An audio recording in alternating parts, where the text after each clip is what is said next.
hundreds of Democratic Republic of Congo soldiers who surrendered to the Rwanda-backed M23 rebels are trucked out of Goma.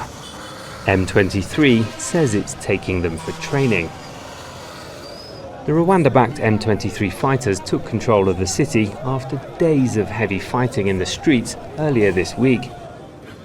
Dead bodies have been removed, but the debris hasn't. Congo accuses Rwanda of sending thousands of troops into its territory, and it's seeking sanctions. The UN, US and France have called for Rwandan troops to leave Congo and for M23 to withdraw from the city, but the group's refusing to comply. We are here in Goma to stay and protect the population against the uncivilized. We will continue the liberation march all the way to Kinshasa. The march on Goma killed dozens and injured hundreds of civilians, mostly with explosions and gunshot wounds. In the hospitals, the floors are full and supplies are short. The situation is chaotic. In 3 days we've received more than 400 injured people. Since January we've had more than 1,000. That hospital has a capacity of 146 beds, but we currently have more than 200 injured.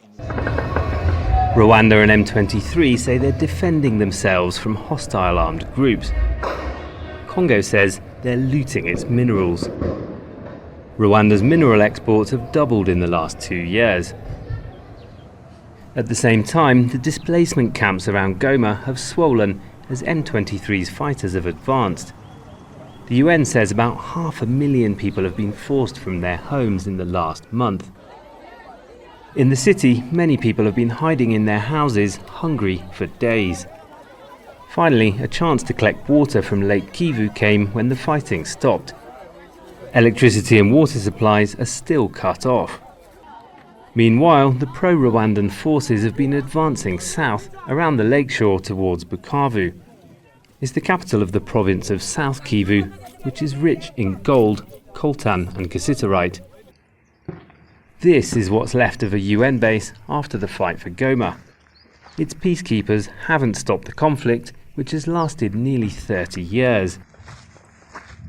People here are still waiting to see if or when anyone will stop it. Malcolm Webb, Al Jazeera. Make sure to subscribe to our channel to get the latest news from Al Jazeera.